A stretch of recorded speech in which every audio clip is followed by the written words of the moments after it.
नमस्कार, आप देख रहे हैं दैनिक सवेरा हिमाचल। मैं हूं आपके साथ कुश कक्कड़। हिमाचल प्रदेश से बीजेपी का प्रदेश अध्यक्ष चुने जाने के बाद डॉक्टर राजीव बिंदल ने बाढ़ प्रभावित लोगों के लिए एक नई राहत देने का ऐलान किया है। दरअसल अब राशन के साथ बीजेपी बर्तन भी बांटेगी। हिमाचल प्रदेश भाजपा ने आपदा प्रभावितों को 5,000 राशन किटें देने के बाद उन्हें रसोई घर से संबंधित बर्तनों की 1,000 किटें देने का भी निर्णय लिया है।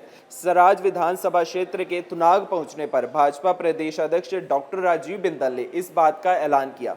डॉक्टर बिंदल ने मीडिया से बातचीत के दौरान कहा कि जयराम ठाकुर ने उन्हें बताया कि आपदा प्रभावितों के पास अपना कुछ भी नहीं बचा है। राशन दिया जा रहा है लेकिन खाना बनाने के लिए बर्तन ही नहीं है। इसलिए भाजपा ने अब सराज में 1,000 बर्तनों की किटें देने का निर्णय किया है।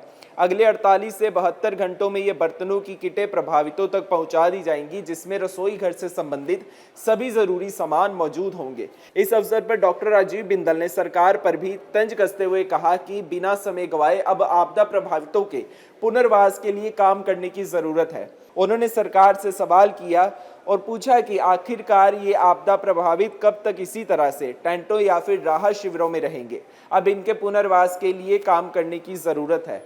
उन्होंने सराज में देरी से शुरू हुए राहत कार्यों पर भी नाराजगी जताई और पूर्व सीएम जयराम ठाकुर द्वारा समय रहते किए गए प्रयासों और केंद्र से मिली मदद के लिए उनका आभार भी जताया। उन्होंने कहा कि भारतीय जनता पार्टी हमेशा आपदा प्रभावितों के साथ खड़ी रहेगी। इस अवसर पर मीडिया से बात करते हुए डॉक्टर राजीव बिंदल ने आगे क्या कहा, आइए जानते हैं।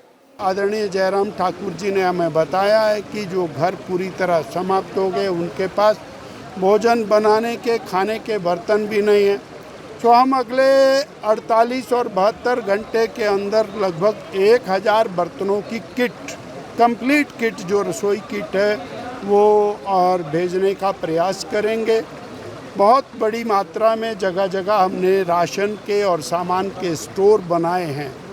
वो स्टोर से आवश्यकता अनुसार सामान पहुंचेगा, परंतु इतना काफ़ी नहीं है। ये सब काम केवल और केवल सरकारी मशीनरी के द्वारा रिहैबिलिटेशन का काम जब होगा तभी, और लंबे समय के प्रयास के बाद जनजीवन सामान्य हो पाएगा। सराज विधानसभा क्षेत्र तो बिल्कुल ऐसे नेस्ते नाबूद जिसको कह सकते हैं। प्रलय अगर आई है तो वो यहाँ पर प्रलय शब्द जो हमने कभी पढ़ा है उसकी वास्तु स्थिति यहाँ पर दिखाई देती है। ऐसे में प्रदेश की सरकार से हम कहना चाहते हैं कि अब राहत और बचाव कार्य से आगे बढ़कर रिहैबिलिटेशन का काम तुरंत शुरू करने की ज़रूरत है।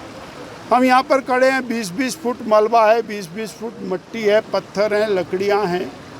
अब ऐसी स्थिति के अंदर कितने दिन तक लोग कैंपों के अंदर रहेंगे, कितने दिन तक उनका जीवन उसमें चलेगा। और मैसिव स्केल पर, बड़े स्केल पर और ये काम करने की ज़रूरत है। मैसिव स्केल पर काम करने की ज़रूरत है और प्रदेश की सरकार के द्वारा जो अभी तक काम किया है वो नाकाफ़ी है। एक तो देरी से हुआ है और ये तो माननीय जयराम ठाकुर जी पहले दिन और दसकों किलोमीटर पैदल चलकर पहुँचे, सारा विषय राष्ट्रीय स्तर पर लेकर के गए। माननीय केंद्रीय होम मिनिस्टर साहब से बात की, जिन्होंने सेना को भेजा, सेना के हेलीकॉप्टर भेजे। और अब हम इस कंट्रोवर्सी में नहीं जाते हुए केवल और केवल प्रदेश सरकार से कहना चाहते हैं वो तुरंत कार्रवाई करे, तुरंत मदद करे।